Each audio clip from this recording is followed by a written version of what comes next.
Hello friends, कैसे हैं आप सभी लोग। मैं अर्चना सिंह आपका वेलकम करती हूँ अपने चैनल सक्सेस मंच में।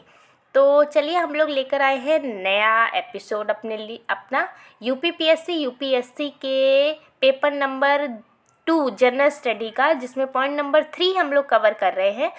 इसमें आज का हमारा टॉपिक रहेगा स्थानीय स्तर पर शक्तियों का हस्तांतरण। मतलब कि स्थानीय स्तर पर शक्तियाँ जो होती हैं वो किसके हाथ में होती है, कैसे होती है और उस पर क्या चुनौतियाँ होती है, क्या सुझाव हो सकते हैं, इसके बारे में हम लोग आज के में चर्चा करेंगे। और कल का एक टॉपिक छूट गया था, उसको भी इसी में हम लोग कवर करेंगे, जो कि है संघीय ढांचे से संबंधित चुनौतियाँ। ये भी इसके अंदर ही कवर करेंगे, जो कि लास्ट टाइम जो मैंने कराया था उसका आगे का कॉन्टिन्यूस टॉपिक है। जो जिसने लास्ट वीडियो नहीं देखी वो वीडियो ज़रूर देख लेना, तभी आज की वीडियो आप लोगों को प्रॉपर समझ में आएगी। क्योंकि मैंने प्लेलिस्ट में सारी कंटिन्यूसली जोड़ दिया है, तो आपको बहुत अच्छे से प्लेलिस्ट के माध्यम से पूरी टॉपिक वाइज आपको यहाँ पर मिल जाएगा सिलेबस आप लोगों का। तो चलिए शुरू करते हैं संघीय ढांचे से संबंधित चुनौतियाँ इसके अंतर्गत। तो ये है आपका यहाँ पर सिलेबस है, और इस सिलेबस में हम लोग कर रहे हैं संघीय ढांचे से संबंधित विषय हमने लास्ट क्लास में किया था। आज हम करेंगे चुनौतियाँ और स्थानीय स्तरों पर शक्तियों का हस्तांतरण और वित्त का हस्तांतरण हम नेक्स्ट क्लास में करेंगे। तो चलिए देखते हैं आगे का। तो इसको सिलेबस को मैंने डिफरेंट पार्ट्स में डिवाइड किया है। तो जैसे मैंने बात की कि ये वाला टॉपिक हम लास्ट क्लास में कर चुके हैं, ये वाला टॉपिक आज की क्लास में करेंगे। इस टॉपिक का भी आधा पार्ट आज की क्लास में करेंगे और आधा पार्ट नेक्स्ट क्लास में करेंगे। तो इसीलिए मेरी वीडियो को पूरी लाइन से प्रॉपर देखना ज़रूरी है, क्योंकि बहुत लंबी वीडियो नहीं बनाना चाहती हूँ, छोटी छोटी वीडियो में आपके टॉपिक्स कवर करना चाहती हूँ मैं। चलिए बात करते हैं आगे की। तो संघीय ढांचे से संबंधित चुनौतियों की हम बात करेंगे। तो इसमें चुनौतियां क्या क्या होती हैं, तो सबसे पहले हम बात करेंगे इसमें राज्यपाल की भूमिका। तो राज्यपाल का केंद्र के प्रति उत्तरदायी होना कई बार केंद्र और राज्य के बीच जो होता है वो विवाद का कारण बन जाता है, क्योंकि राज्यपाल जो होता है केंद्र के प्रति उत्तरदायी होता है, तो वो राज्य में प्रॉपर अपनी इन्वॉल्वमेंट नहीं दे पाता है।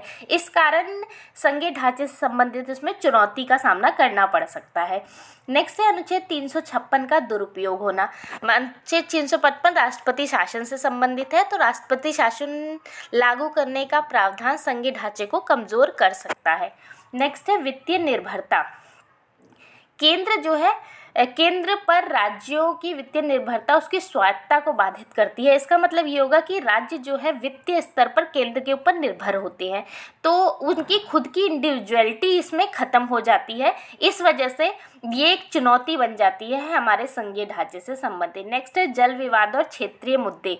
बहुत विभिन्न जो राज्य हैं उनके बीच जल विवाद बहुत टाइम से चला हुआ आ रहा है, जैसे कि कावेरी जल विवाद। तो राज्यों के बीच जो जल विवाद होता है ये भी एक संघीय व्यवस्था के बीच एक चुनौती का कारण बन सकता है। नेक्स्ट है समवर्ती सूची पर विवाद। मतलब कि केंद्र को समवर्ती सूची के विषयों पर कानून बनाने की प्राथमिकता का अधिकार है, जो कि राज्यों के अधिकार को लिमिटेशन में करता है। मतलब कि राज्यों के अधिकार को इस पर लिमिट प्रदान करता है, हो जाती है इससे। इसलिए राज्यों को असंतोष हो जाता है कि हमें तो पूरी मतलब समवर्ती सूची के विषय में जो भी कानून बनाते हैं हमें प्रॉपर अधिकार नहीं दिए गए हैं। इससे राज्य असंतुष्ट हो जाते हैं, इससे ये चुनौती का कारण बन सकता है। नेक्स्ट है भौगोलिक और सांस्कृतिक विविधता। मतलब कि हमारा जो भारत है वो बहुत ज़्यादा विशाल है, इसमें बहुत ज़्यादा विविधता पाई जाती है। इस विविधता के कारण संघीय व्यवस्था को नियोजित करना या आयोजित करने में बहुत ज़्यादा चुनौती आ सकती है। इस वजह से ये जो प्रॉपर 6 पॉइंट है ये हमारी चुनौतियाँ हैं प्रॉपर, जो हमारे संघीय ढांचे से संबंधित है। इसके अलावा भी और चुनौतियाँ आप अपने दिमाग से जो भी आपको समझ में आ रहा है, आज तक मैंने जो भी टॉपिक्स पढ़े हैं उसके रिलेटेड आप लोग लिख सकते हैं। बट अगर ये 6 पॉइंट्स भी लिख के आओगे, इसका प्रॉपर एक्सप्लेनेशन जैसे कि मैंने आपको समझाया 1-2 एग्जाम्पल डाल के, तो बहुत अच्छे मार्क्स आप लोगों को मिल जाएंगे। चलिए अगर चुनौतियों की बात करेंगे तो हम इसके बाद इसकी ये प्रॉपर चुनौतियों की तो हमने बात कर ली है। अगर हम चुनौतियों की बात करेंगे तो उसके बाद सुझाव की भी बात ज़रूर करेंगे, क्योंकि बिना सुझाव की चुनौतियाँ अधूरी रहती हैं। तो संघीय ढांचे में सुधार के क्या क्या सुझाव हो सकते हैं, ये सुझाव हमें टॉपिक में नहीं दिए गए हैं, ये क्लियरली मेंशन है आप लोगों के पास। बट हम लोग जब टॉपिक को सब टॉपिक्स में डिवाइड करते हैं तो हम लोग उसमें सुझाव भी इंक्लूड करेंगे, क्योंकि जब भी आप चुनौतियाँ लिखेंगे तो उसके सुझाव अगर आंसर के अकॉर्डिंग लिखेंगे तो आपका जो आंसर है वो प्रॉपर आंसर माना जाएगा। तो चलिए सुझाव की बात कर लेते हैं हम लोग। तो सबसे पहले है वित्तीय संघवाद को मजबूत करना। सुझाव के अंतर्गत ये आ जाएगा आपका कि वित्तीय संघवाद को मजबूत करना, तो राज्यों को जो है वो अधिक वित्तीय सहायता दी जानी चाहिए, मतलब कि राज्यों को और भी जितनी भी सहायता की ज़रूरत है वो सहायता प्रदान की जानी चाहिए।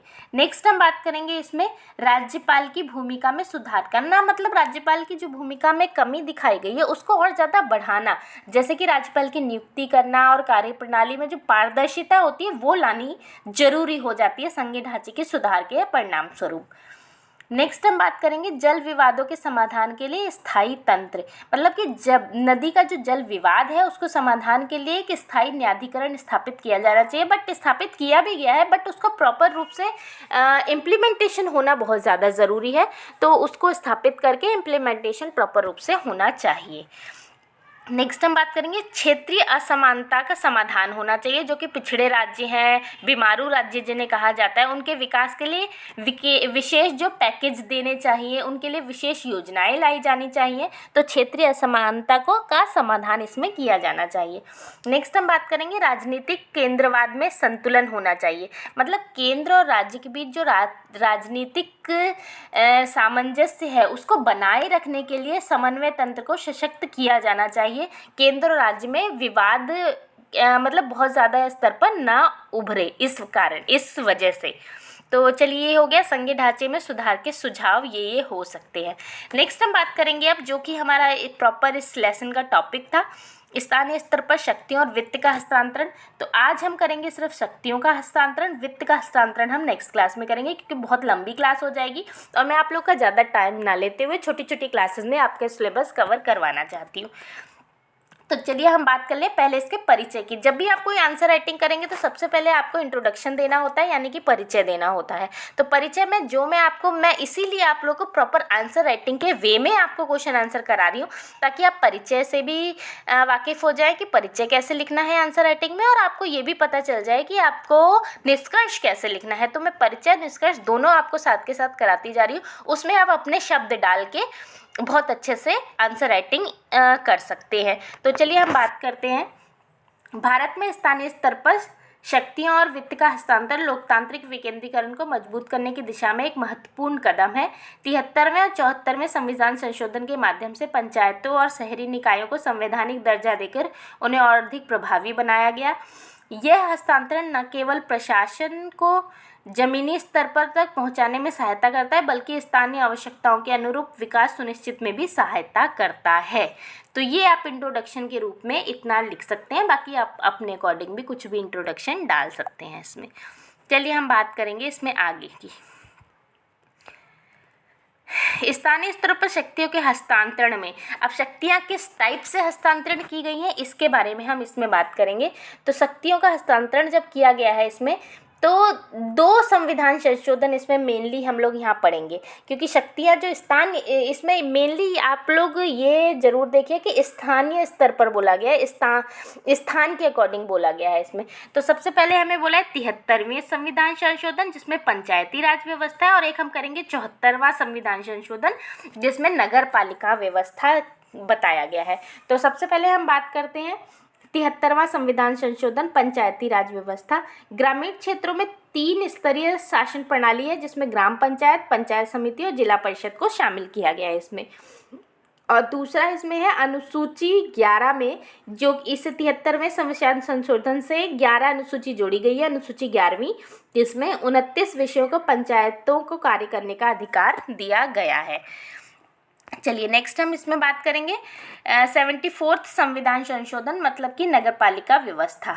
इसमें शहरी क्षेत्रों के लिए 3 प्रकार की संस्थाएं, नगर पंचायत, नगर पालिका और नगर निगम की व्यवस्था की गई है, जिसके अंतर्गत अनुसूची 12 जोड़ी गई है और इसमें 18 विषय निकायों को सौंपे गए हैं। तो ये आपका प्री के बेसिस से भी बहुत ही इंपॉर्टेंट क्वेश्चन होता है कि 73वें संविधान संशोधन से अनुसूची 11 जोड़ी गई, 74वें से अनुसूची 12 जोड़ी गई, 73 में 29 विषयों को शामिल किया गया और 74 में 18 विषयों को शामिल किया गया है। ये इम्पॉर्टेंट है। तो 2 टाइप से शक्तियों का हस्तांतरण यहाँ पर किया गया है स्थानीय स्तर पर, ये मेन इम्पॉर्टेंट रखने की बात है इसमें। चलिए आगे बात करेंगे हम लोग। तो इसमें महत्वपूर्ण प्रावधान क्या क्या किए गए हैं। महत्वपूर्ण प्रावधानों के अंतर्गत है सबसे पहले स्थानीय निर्णय लेने का अधिकार, मतलब ग्राम सभा और वार्ड समितियों को विकास योजनाएं बनाने का अधिकार दिया गया है। नेक्स्ट है विवेकाधीन शक्तियां, इसमें स्थानीय निकायों को शिक्षा, स्वास्थ्य, जल आपूर्ति, सड़क सफाई आदि क्षेत्रों में कार्य करने का अधिकार दिया गया है। नेक्स्ट थर्ड हम बात करेंगे महिला आरक्षण की व्यवस्था। तो पंचायत शहरी निकायों में महिलाओं को 33% यहाँ पे आरक्षण दिया गया है। तो ये है इसके अंतर्गत 73वें और 74वें के अंतर्गत महत्वपूर्ण जो प्रावधान किए गए हैं। तो आज के लिए बस इतना ही। आगे के इसका टॉपिक मैं कल की क्लास में कवर करूँगी और प्लीज़ मेरी वीडियो को पूरा वॉच कीजिए और अपने फ्रेंड्स सर्कल तक ज़रूर पहुँचाइए जो कि मेंस की तैयारी कर रहे हैं। आपका 15 को प्री हो जाएगा, उसके बाद मेंस की ही आप लोग को तैयारी करनी है। तो मेरे वीडियो बैक टू बैक आते रहेंगे और उसको देखते रहिए। Thank you, thanks for watching success मंच।